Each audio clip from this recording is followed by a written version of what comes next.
이 구시가지의 특성, 그러니까 이 저소득층이 많이 거주한다는 특성 때문에 병원 유지 운영을 하는 데 있어서 상당히 이제 적자가 발생하게 된 거고, 수입이 많이 적어지게 된 거죠. 적자를 감수하면서는 계속 영업을 할 수 없다.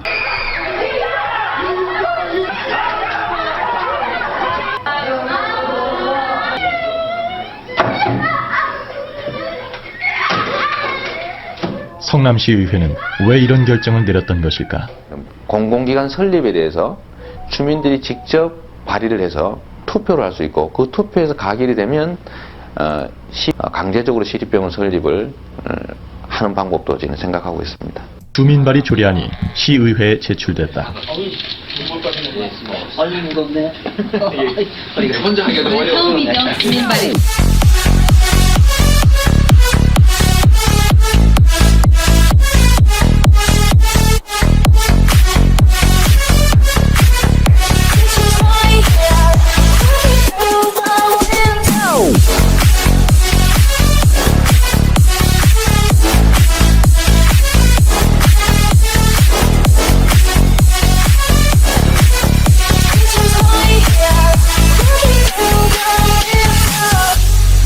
오케이. 에이, 네. 잘 지내고 계시죠? 자, 추석 연휴가 금방 끝났습니다. 시간이 엄청나게 빠르죠? 자, 이재명 도지사님도 경기도지사 원래의 직분으로 복귀를 하셔가지고 또 본격적으로 일을 하고 계신 것 같습니다. 오늘 몇 가지만 한번 이야기를 좀 해보려고 합니다. 첫째는요, 이재명 도지사가 추석 민심을 반영한 여론조사는 아니지만 추석 직전에 대선 주자 여론조사를 해보니까 MBC 같은 경우는 이낙연 전 국무총리가 이재명 도지사보다 한 2% 정도 앞서고, 방송국마다 여론조사는 좀 다른 것 같아요. KBS 같은 경우는 이재명 도지사가 26% 육박하고 이낙연 전 국무총리는 21% 정도 돼서 약 4% 정도 이재명 도지사가 앞서고 있는 것 같습니다. 그런데 뭐 지지율이라는 게 어떤 특정 사안이 있을 때마다 엎치락 뒤치락 하는 것이기 때문에 크게 의미를 줄 것은 아닌 것 같아요. 그리고 이재명 도지사가 현재 펼치고 있는 부동산 정책이라든가 어떤 금융계의 반대 입장을 보이고 있는 이자 제한법, 이런 것은 국민들 성향에 따라서 찬반이 또 치열하기 때문에 이재명 도지사의 이런 정책 하나하나에 또 이런 지지율이 바뀔 수 있는 상황이라서 주도 면밀하게 이재명 도지사가 정책을 가다듬어 가지고 제시를 해야 되지 않을까 싶습니다. 물론 문재인 대통령도 현재 잘하고 있지만 대통령 되기 전하고 또 된 후하고는 또 평가가 달라지거든요. 이재명 도지사가 지금은 또 잘한다고 칭송을 받지만 대통령이 또 돼가지고 부동산 정책이라든가 여러 가지 경제 정책을 펼 때 또 반대 세력들의 아우성, 불평, 불만이 많아가지고 이재명 도지사 대통령 되고 나서도 막 지지율은 요동을 칠 거예요. 지금이야 대통령 전 단계니까 우리가 이렇게 힘을 보태고 있는 것이죠. 그리고 추석 중간에 우리는 추석이지만 미국이나 선진국들은 그냥 평범한 날이었죠. 블룸버그 통신에서는 이재명 도지사가 지난 코로나 사태를 맞이해가지고 이 어려운 경제 상황을 극복하기 위해서 추진했던 이 재난 기본소득, 그리고 기본소득, 이런 관련한 아젠다 제시에 대해서 아주 관심을 가지고 취재를 한 것 같아요. 블룸버그 통신 아시죠? 미국 경제 유수 언론지죠. 한번 시간 나신 분들은 이재명에 대한 호평을 내놓고 있으니까, 우리나라는 이재명에 대해서 이렇게 호평을 하는데 외국에서는 아주 주의 깊게 새로운 정치인이자 행정가인 이재명에 대해서 주시를 하고 있는 것 같습니다. 그리고 제가 영상 앞에서도 붙였지만 유의미한 인상적인 영상이 하나 있었죠. 바로 이재명 도지사가 성남시장 시절에 공공병원 설립을 위해서 고군분투했던 시민단체 회원들하고 고군분투했던 그 영상을 이재명 도지사가 페이스북에 한번 올리셨습니다. 그 영상을 어떻게 찾으셨는지를 모르겠어요. MBC 스페셜 다큐멘터리에서 방송한 거를 링크를 좀 걸으신 것 같아요. 그때 그 장면을 보니까 제가 나이를 한번 계산해 보니까 이재명 도지사가 현재 56이잖아요. 55 정도 되죠. 근데 그때 당시에 2004년도니까 2002년도 같이 지나서 한 37에서 40살 전후에서 이렇게 활동했던 새내기 변호사였던 것 같습니다. 그런데 시민운동에 이렇게 뛰어 들어가지고 성남시 공공병원 설립에 고군분투하시는 그런 모습, 그리고 조례 개정을 하는데 서명 받아가지고 의회에 제출하는 모습, 이런 것을 보니까 상당히 낯설기는 하지만 이재명 도지사가 그때부터 마음을 가다듬고 시민들 위해서 일해보겠다 이렇게 강한 의지를 보이셨던 그런 장면을 보니까 참 반갑기도 하면서 마음이 좀 아리기도 했습니다. 그때 당시에 이 조례안이 의회에서 거의 뭐 2분도 안 돼서 회의를 연기를 하는 바람에 애쓰고 서명 받은 것들이 물거품이 돼가지고 시민단체 회원들이 울부짖고 이재명 도지사는 또 쫓겨다니면서 교회 지하에서 수배당해가지고 울고 있고 뭐 이런 시절이었던 것 같습니다. 지금이야 머리가 희끗희끗한 55살이 됐지만 그때 당시에도 뭐 애늙은이 같아. 나이가 38, 40살이었던 것 같은데 상당히 그때도 좀 늙었던 것 같아. 고생을 해서 그런지는 모르겠습니다. 그런데 얼굴 자세히 보시면 이재명 도지사의 외모상 특징이 있죠. 귀가 상당히 크죠. 예전부터 임금이 될 상, 대통령이 될 상들은 대부분 귀가 큽니다. 자, 그런데요, 이재명 도지사가 현재는 경기도지사로서 이렇게 훌륭하게 업무를 수행해주고 있는 것 같습니다. 저는 한편으로는 이재명 도지사 이 영상을 보면서 이재명 도지사가 사법시험, 사법고시라는 이런 제도가 없었으면 이재명은 아직도 소년공에서 못 벗어나가지고 아직도 공장에 일을 하러 다니는 하층민의 삶을 살 수밖에 없지 않았을까 하는 생각이 듭니다. 저는 이재명 도지사가 대통령이 되면 말이죠. 이런 사다리를 다시 좀 세웠으면 좋겠습니다. 사법시험 제도가 없었으면 이재명 도지사가 그냥 천민의 삶을 살 수밖에 없었다니까요. 지금 한번 제도를 한번 보십시오. 물론 노무현 대통령이야 좋은 선의 취지로 로스쿨을 도입을 했지만 현재 로스쿨 들어갈 수 있는 나이 제한이 있어요. 우리나라는 직업 선택의 자유에 있어서 나이 제한, 뭐 경력 제한 이런 거 없이 시험이라든가 이런 제도를 공무원 시험에서는 채용을 하고 있지만 가만히 들여다보면 이런 게 엄청난 진입 장벽이 되어 있습니다. 현재 로스쿨에서는요 30대 이상은 잘 뽑지도 않아요. 다시 말하면 교수들이 다루기 쉬운 나이 어린 애들을 뽑고 있다 이 말입니다. 그리고 실질적으로 가르치는 교육도 그냥 법대에서 가르치는 내용을 가르치고 있어요. 그 다음에 어차피 고시에 패스하게 되면 사법연수원에서 배울 내용을 그냥 배우고 있는 거야. 예전 사법시험 시절하고 달라진 게 하나도 없다. 그리고 외교관 같은 경우도 예전에 예무고시가 있었잖아요. 지금은요 외교관도 될 수가 없어요. 외교 대학원이 따로 있죠. 외교 특별 대학원을 설립해가지고 아무나 들어갈 수 없습니다. 그리고 의사 같은 경우도 가진 자들을 위해서 의전원을 만들었죠.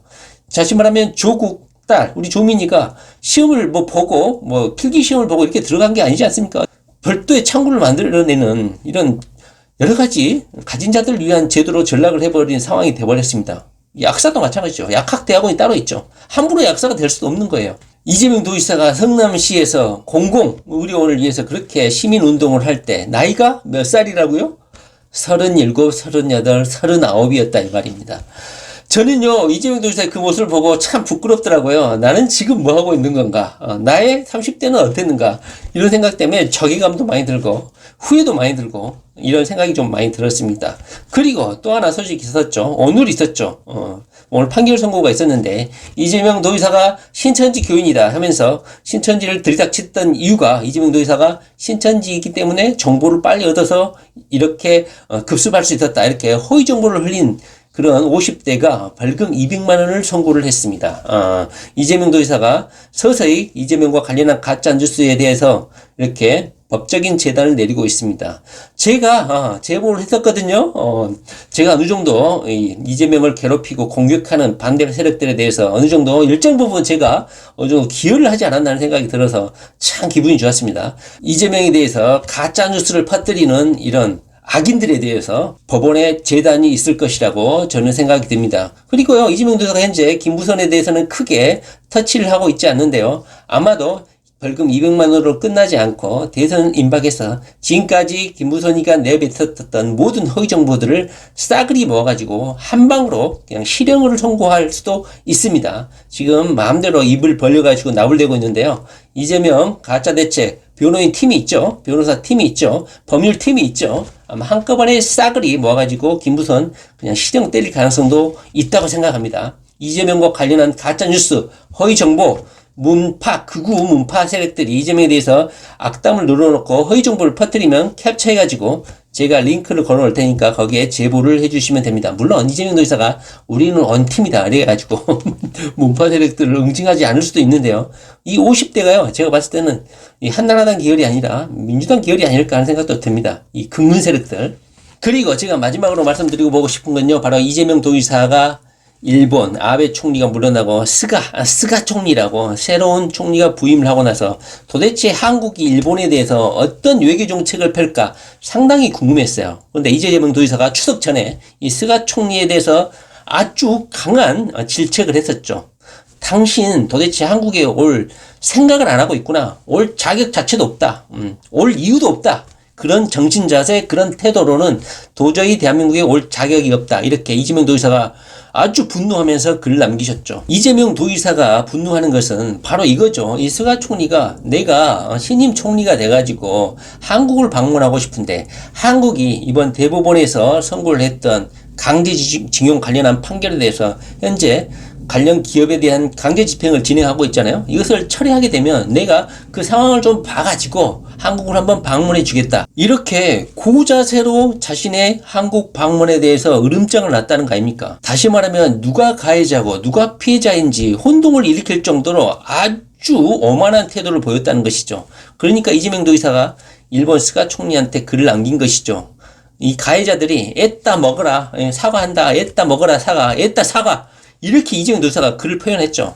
이런 식으로 한국 사람들을 무시하고 진정 어린 사과가 아닌 이런 오만한 자세를 보이는 것은 도대체 용납이 안 된다. 지난해부터 있었던 일본의 무역 보복 때문에 제가 영상 앞에서 그냥 웃자고 영상을 붙였지만 바로 한국이 1년 내에 경제가 망한다.